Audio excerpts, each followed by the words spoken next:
সকলকে, গোটা দেশবাসীকে এবং বিশ্ববাসীকে ৮০তম স্বাধীনতা দিবসের শুভেচ্ছা জানাই। এই মুহূর্তে আমি বসে রয়েছি আমাদের দেশের রাজধানী নয়াদিল্লিতে, এবং আজকে একটি বিশেষ দিন। সকলে জানেন 1947 সালের 15ই আগস্ট আমরা স্বাধীনতা পেয়েছিলাম, এবং সেই দিনটাকে আমরা প্রতি বছর উদযাপন করি। প্রতিটা ভারতবাসীর জন্য একটা গর্বের দিন।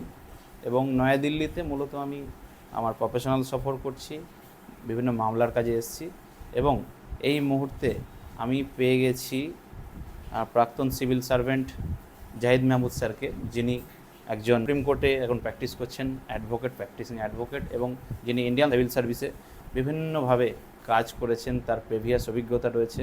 তো ওয়েলকাম স্যার, থ্যাংক ইউ আমাদের টাইম দেওয়ার জন্য। তো স্যার, আপনার সিভিল সার্ভিসে অনেক দিন আপনি কাজ করেছেন, এবং ইভেন আপনার ভালো র্যাঙ্ক ছিল, সেখানে আপনি বিভিন্ন সময় বিভিন্ন পদমর্যাদা সামলেছেন। তো সিভিল সার্ভিসে স্যার আপনার তো অনেক অপরচুনিটি ছিল, রেসপেক্টফুল প্রফেশন ছিল, সব রকম ফেসিলিটিস গভর্নমেন্টের ছিল, সেখানে ছেড়ে আপনি লিগ্যাল প্রফেশনে কেন এলেন? আমার ফার্স্ট কোশ্চেন স্যার এটা আপনার কাছে। প্রথম হলো কি আমি ওই দিকে গিয়েছিলাম কাজ করতে, যা হিউম্যানিটির জন্য কাজ করতে, সেটা করতে পারছিলাম না। আর লিটল বিট কারাপশন ছিল, ওর এগেনস্টে আমি কিছু করতে পারছিলাম না, মানে বেশিরভাগ করতে পারছিলাম না। আমি ছেড়ে এসে আগে সোশ্যাল ওয়ার্ক করতাম, ওরপরে ল প্রফেশনতে এসেছি, এদিকে অনেক কাজ করছি। हमने आपको देखा, आप बहुत सारे सोशल वर्क करते हैं, यूथ्स को मोटिवेट करते हैं एडुकेशन के लिए, कहीं कहीं जगह आप सेमिनार अटेंड करते हैं। एक्चुअली मतलब ये मोटिवेशन किसके लिए आप कर रहे हो इंडियन यूथ को, ये थोड़ा बताइए। আমরা তো একটা কান্ট্রিতে আছি ইন্ডিয়া, আমরা ওদের সিটিজেন। আমি দেখি অনেক সুপার পাওয়াররা আছে, ওর স্ট্যান্ডার্ডটা খুব ভালো আছে। কী করে এটা স্ট্যান্ডার্ডটা ডেভেলপ হলো? ওরা এডুকেশানে অনেক আগে আছে, সেই জন্যে আমি নিজে এই কান্ট্রি যা ইউথ আছে ওকে আমি উৎসাহিত করতে জন্য একটু কাজ করি, তো ওরাও আগে ভালো করে পড়াশোনা করুক, নিজের জন্যে কাজ হবে, আর কান্ট্রি সোসাইটি সবার উন্নতি হবে। স্যার বাংলা বলছে কারণ স্যার কিন্তু কলকাতার লোক, এবং স্যার বর্তমানে সুপ্রিম কোর্টের অ্যাডভোকেট, এছাড়াও দিল্লি হাইকোর্টে স্যার প্র্যাকটিস করেন। মেনলি স্যার সার্ভিসের ওপর বিভিন্ন রকমের ম্যাটার এখন কিন্তু স্যার দেখছেন, এবং বিভিন্ন রকমের ভারতবর্ষের বিভিন্ন গুরুত্বপূর্ণ মামলাতে স্যার কাজ করেছেন। মেনলি সার্ভিস রিলেটেডের ওপর প্রশ্ন করব। স্যার, আপনার সার্ভিসের প্র্যাকটিক্যাল এক্সপিরিয়েন্স আছে, তো মেনলি শোকজ হয় সার্ভিসে যারা কাজ করে, অ্যাডমিনিস্ট্রেটিভে যারা আছে, তো এই শোকজ নোটিশ যারা খাচ্ছে তাদের কীভাবে স্যার রিপ্লাই করা উচিত? গভর্নমেন্ট সার্ভেন্টের জন্য আপনি যদি কিছু টিপস দেন, বা আরও একটা স্যার একটু জাস্ট আমি এটা অ্যাডিশন করি, যে একটা জায়গা পর্যন্ত ইন্ডিয়ান ইউথরা পড়াশোনা করে এই চাকরিগুলো পাচ্ছে, পরিশ্রম করছে, তো চাকরি পাওয়ার পর দেখা যাচ্ছে একটা স্যার গুজব আছে, রুমার্স কিনা আপনি বলবেন সেটা, যে চাকরি পাওয়ার পর কিন্তু তারা আর যে স্টাডি বা তাদের যে নলেজ গ্রোথ সেইটা কিন্তু থেমে যায় কোথাও। তো এই জায়গায় আপনি কি বলবেন এটাতে, যারা সরকারি চাকরি করছে বা সিভিল সার্ভেন্টেও আছে, সবার জন্য স্যার? এটা দেখুন, সবথেকে বড় জিনিস হচ্ছে একটা কারাপশান আছে, সিস্টেম অফ কারাপশান আছে। বসকে যদি আপনি খুশ রাখতে পারলেন না, তাহলে লাইফটা মিজারেবল করে দেয়। ইভেন গভর্নমেন্ট সার্ভিসেস চুপ করে মুখ বন্ধ করে শুধু বসকে আপনাকে খুশ করতে হয়, যা বলবে সেটা কাজ করতে হয়। আর অনেক টাইমে নোংরা কাজ করতেই বলে, যে এই কনসেন্স অনেক লোক করতে পারে না। কিন্তু এটা কোনো এরম সিক্রেট চিজ আছে না, সবাই জানে জিনিসটা। সেই জন্যে ওরা মর্নিংতে যায়, ইভিনিং চলে আসে। আর এরম কিছু আছে না কি ওইদিকে আপনি নিজের যা অফিস পলিটিক্স আছে, বা বসকে কী করে খুশ করার আছে, অন্য লোক আপনার ব্যাচমেট বা আপনার কলিগস কী করে ওরা পলিটিক্স করছে, কী করে আগে যাচ্ছে, ওইটা দেখতে হয়, ওইটাই করতে হয়। বেশি কাজ করলে বা বেশি স্মার্টনেস হলে এটা বস লাইক করে না, আর কলিগরাও লাইক করে না, তো অনেক অসুবিধা হয়ে যায়। আর সেই সময় বস চার্জশিট করে দেয়, শোকআউট নোটিশ দেয়, চার্জশিট করে দেয়, এই সব জিনিসটা ওর পরে পানিশমেন্ট হয়ে যায়। কিন্তু একটা জিনিস আছে कि 95% এই প্রসিজার অফিসরা জানে না কী করে how to proceed. How to proceed in disciplinary proceedings. সেই জন্য 95% আপনি দেখবেন যে ওরা হেরে যায়। যদি ভালো আপনি অ্যাডভোকেটকে পেয়ে যান, তো আমার উপরও প্রসিডিং হয়েছিল, ওই প্রসিডিংটা পুরো বাজে, কিন্তু আমি ভালো অ্যাডভোকেটটাকে পাইনি। টাকাও অনেক নিয়েছে, কিন্তু জানে না কি কি ল আছে। হয়তো নিজে প্রজেক্ট করছে কি আমি ভালো। সার্ভিসেস ম্যাটার অ্যাডভোকেট, কিন্তু সার্ভিসেস ম্যাটার কী হয় ওরা জানে না। বা ওতে সবথেকে আগে হয় একটা চার্জশিট। যে চার্জগুলো আছে স্যার, চার্জগুলো ফ্রেম করলো কিনা, ফ্রেম করলে ওইটা মোর দেন 50% চার্জশিটই বাজি হয়। যদি অ্যাডভোকেট ভালো আছে, ওরা জানে, ওর এক্সপিরিয়েন্স আছে, চার্জশিটই শেষ হয়ে যায়। যদি চার্জশিটই শেষ হয়ে গেল, তাহলে আপনি প্রসিডিংটা তো পুরো বাতিল হয়ে যায়। সেই জিনিসটাই বুঝতে হয়। ওর পরে হয় ইনকোয়ারি রিপোর্ট। এবারে কি হয়, বস বলে দেয় যে একে ফাঁসাও। তো যা ইনকোয়ারি অফিসার আছে, যা কিছু হোক না, ওরা লিখে দিবে জনগণমনে হ্যান্স ইট ইজ প্রুফ। এটা প্রুফ হয়ে গেল। আপনি যা কিছু লিখেন ওরা প্রুফ করে দিবে। সেই সময় কোর্টে আসতে হয়। কিন্তু আমি দেখছি এই গাদা গাদা লোক ইয়ে নিয়ে আসছে, পেপার নিয়ে আসছে, কেন লোয়ার অফিসার আছে, ওর কলিগ আছে, ওরা বলে দিচ্ছে এইটা জিজ্ঞেস করো, ওইটা করো, ওইটা করো, দরকার আছে না। কিছুগুলো কোশ্চেন করে এটাই কেসটা শেষ হতে পারে, কিন্তু ওই কেস শেখাবে সেটাই ম্যাটার হয়। যদি ওইটা হয়ে যায় তাহলে আপনি জিততে পারবেন। প্রথম হয় প্রসিজারাল ল্যাপস, সেকেন্ড হয় চার্জশিট ল্যাপস, থার্ড হয় ইনকোয়ারি অফিসার্স ল্যাপস। আর এরম অনেক জিনিস আছে যেটা ভায়োলেশন হয়, ফান্ডামেন্টাল রাইটস। মেনলি এটা আরবিট্রারি প্রসিডিংস করে পানিশমেন্ট দেওয়া যায়।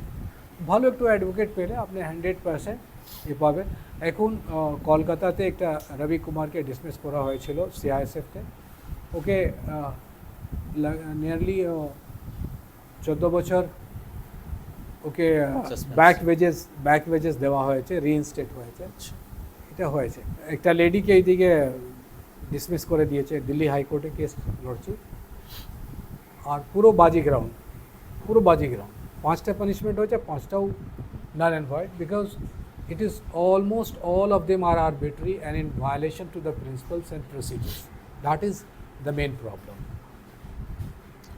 স্যার আপনি সিভিল সার্ভেন্ট থেকেছেন অনেক দিন, তো সিভিল সার্ভেন্ট থাকাকালীন কোন কোন পোস্ট সামলেছেন, যদি আপনার সার্ভিসের এক্সপিরিয়েন্স আমাদেরকে একটু জাস্ট শেয়ার করেন। আমি মিনিস্ট্রি অফ হোম অ্যাফেয়ার্সতে ছিলাম, আর একটা বড় কাজ করেছি। I have played key role in establishing NDRF, national disaster response force. Today that is 16 battalion in India and most sought after loved force, because disaster হলে বড় যা স্যালাব এসে যায় বা ভূকম্প এসে যায় বা নিউক্লিয়ার বায়োলজিক্যাল ডিজাস্টার হয়ে গেলে ওই ফোর্সটা আসে, ওটা লোককে রেস্কিউ করে। সেই জন্য এটা কেউ ভায়োলেশন করে না, কাউকে মারবে না, কিছু করবে না, শুধু বাঁচানোর জন্য আছে এটা National disaster response force.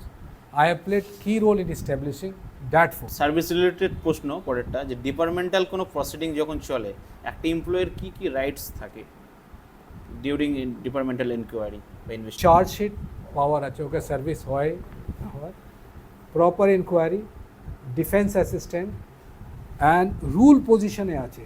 The fundamental rights আছে, যা চার্জ লিস্টেড ডকুমেন্টস আছে বা উইটনেস আছে, চার্জড অফিসার আছে, ওকে সাপ্লাই হওয়ার দরকার, না হলে শেষ হয়ে যাবে। ওরপরে অনেক প্রসিজার আছে, ওইটা ফলো করতে হয়। তো একটা ভালো অ্যাডভোকেট থেকে যা সার্ভিস করেছে আর সার্ভিস লয়ার আছে, ও একটা ভালো কাজ করে। মানে ওরা নিজে এক্সপিরিয়েন্স থাকে, অনেক দিন থেকে সার্ভিস করছে, ওরা জানে সেই অ্যাডভোকেট দরকার আছে। পেয়ে গেলে তো আপনার বেঁচে যাবেন। One more question, sir, about services matter. Departmental investigation and criminal proceeding একসাথে চলতে পারে একই বিষয়ের উপর? Yes, very good question. Yes, departmental proceeding is different than criminal proceeding. Criminal proceeding te absolute evidence is required beyond doubt, and in departmental proceeding probability preponderance of probability, যদি একটা হলে একটাও যদি কিছু ধরা পড়লে তো পানিশমেন্ট হয়ে যায়। So that is acquitted from criminal proceeding, it does not mean that departmental proceedings से free হয়ে গেছে না। Department is a totally different way of proceeding and that no bearing on the outcome of the criminal proceedings.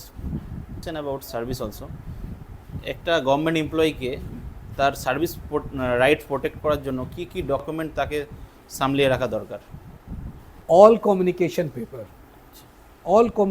paper one has to keep, because it has been seen, দেখা গিয়েছে যে 3 বছর পরে 2 বছর পরে চার্জশিট করা যায়, even 5-6 বছর পরে chargesheet, but it is against the rule and Supreme Court judgment তো বলেছে যে 4 বছর পরে আপনি কাউকে চার্জশিট করতে পারবেন না। একটা ইনসিডেন্ট তবুও ডিপার্টমেন্ট করে দেয়, কিন্তু যদি একটু ভালো অ্যাডভোকেট পেলে ওরা রুল পজিশন দিয়ে যদি কোর্টে মুভ করে তাহলে নিশ্চয়ই আপনি রিলিফ পেয়ে যাবেন। সার্ভিসের ওপর স্যার যে বিষয়গুলো বলছেন, সাধারণ মানুষ যারা পরবর্তীতে আমাদের ইন্ডিয়ান ইউথরা চাকরিতে যাবেন তাদের জন্য যেমন গুরুত্বপূর্ণ, যারা সার্ভিসে আছে তাদের জন্য খুবই গুরুত্বপূর্ণ। তো স্যার আরও একটা বিষয় জাস্ট জেনে নিই, জাস্ট অনেক ক্ষেত্রে এখন সাসপেনশন হচ্ছে, তো ইজ কনসিডার এজ পানিশমেন্ট আর কতদিন একজনকে সাসপেন্ড রাখা যায়, এর কোনো মানে কমন কোনো আছে? Suspension is not punishment. When there is severe cases like moral turpitude or corruption case, then एक অফিসারটাকে বাধ্য রাখার জন্য ওকে সাসপেন্ড করা যায় কি তুমি অফিসে এসে এভিডেন্সটাকে তুমি ডিস্ট্রয় করতে করে দিবে, ম্যানিপুলেশন বা এভিডেন্সটাকে ডিস্ট্রয় করে দিবে, উইটনেসটাকে ইনফ্লুয়েন্স করে দেবে, সেই জন্য সাসপেনশন করা যায়। কিন্তু suspension is not punishment. Initially suspension is required to be done for 90 days, 3 months, but thereafter they extend it as per the direction of the bosses, whether they are satisfied or not. Recently one case is there that a person was on leave and department boss was against him, so he was called, come back, your leave is cancelled, and his niece was getting married and he was looking after all these arrangements, so he resigned from that place. He said that okay, accept my VRS, I am not coming. But very next day already he was in leave, so and very next day he was suspended. Now when the senior officer is generally IAS IPS officer, they are not suspended, they sent on forced leave to save the respect of that person. But it is, suspension is not punishment, but it is an act which degrade the reputation of a person in society, in the services, in the eyes of colleagues. So they sent on forced leave. It is a hidden suspension. In that case, he was already on leave, so there is no need of suspension. But it was, the boss was against that person, so he was placed under suspension, which is a mockery of suspension. This suspension is not a punishment, and they can increase the period of suspension to 4 years, 5 years. There are people in CISF, I know that they have played tricks and they are suspended for the last 5 years. So this is, but every 3 months it is required to be re-examined, reassessed by the board of officers, and then the period of suspension is increased. Sir, there is a common problem about jurisdiction. কখন আমাদের tribunal যেতে হবে, কখন আমাদের high court বা others কোর্টকে approach করতে হবে।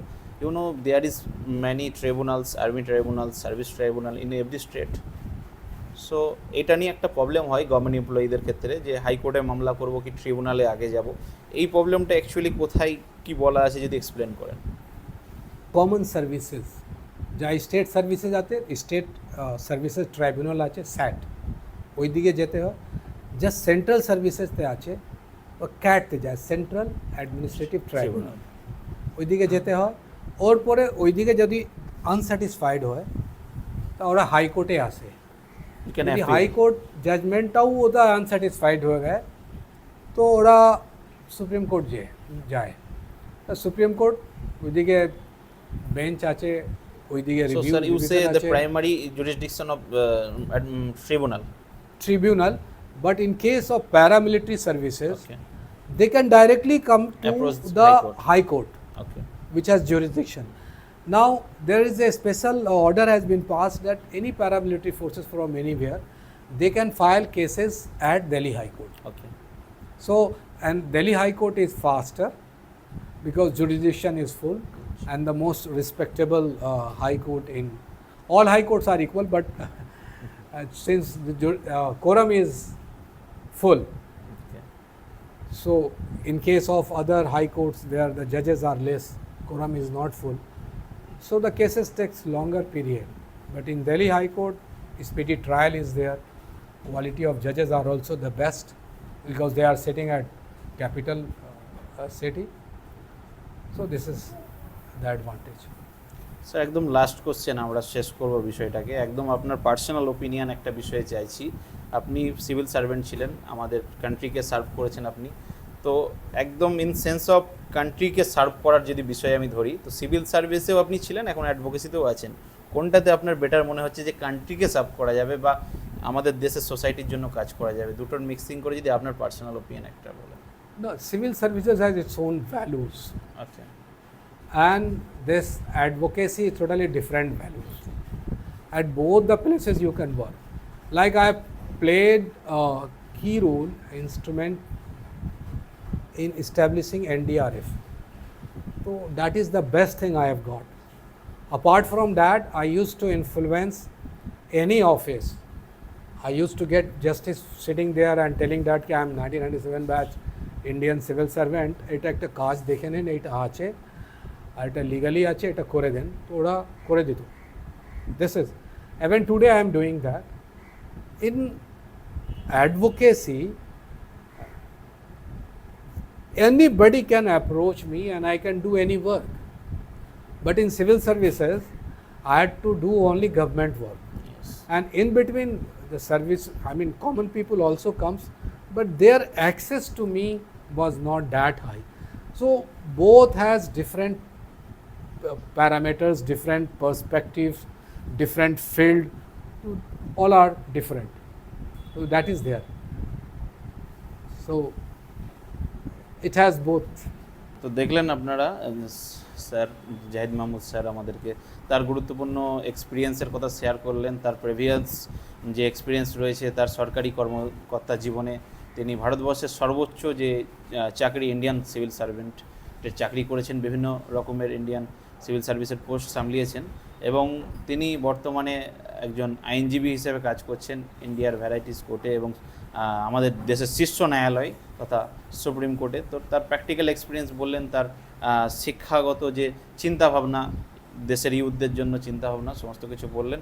আশা করছি স্যারের কাছ থেকে আমরা শিক্ষা গ্রহণ করতে পারবো এবং আমাদের দেশের যারা ইউথস তারা তাদের ফিউচার নিয়ে করতে পারবে, সর্বোপরি যারা গভর্নমেন্ট সার্ভেন্ট রয়েছে তারাও কিছু শিখতে পারবে, নিজেদের রাইটস প্রোটেক্ট করতে পারবে এবং আমাদের রাইটস যখনই ভায়োলেশন হয় আমাদের কিন্তু আমরা কোর্টে যাই, তো সেই কোর্টের নিজের যে রাইটস আছে সেই রাইটসগুলোকে সামলে আমরা চলতে পারবো। তো চলেন আমরা শেষ করছি, এরকমই কোনো বক্তব্য নিয়ে আবার আসবো আপনাদের কাছে, আবার শিক্ষামূলক ভিডিও, লিগ্যাল ম্যাটার নিয়ে আপনাদের আলোচনা করব এবং মানুষের সাথে সাধারণ মানুষের যে আইনের বিষয়ে যে গ্যাপ আছে সেটাকে একটু হলেও দূর করার চেষ্টা করুন। আমি আপনাদের সাথে এতক্ষণ ছিলাম আইনজীবী শেখ শাহনওয়াজ আলী। জাহিদ মাহমুদ স্যারকে আমরা বিদায় জানাবো। ভালো থাকবেন sir, thank you. Thank you, Shanawaz. Thank you Thank you, very sir. much. Okay sir. Thank you very much.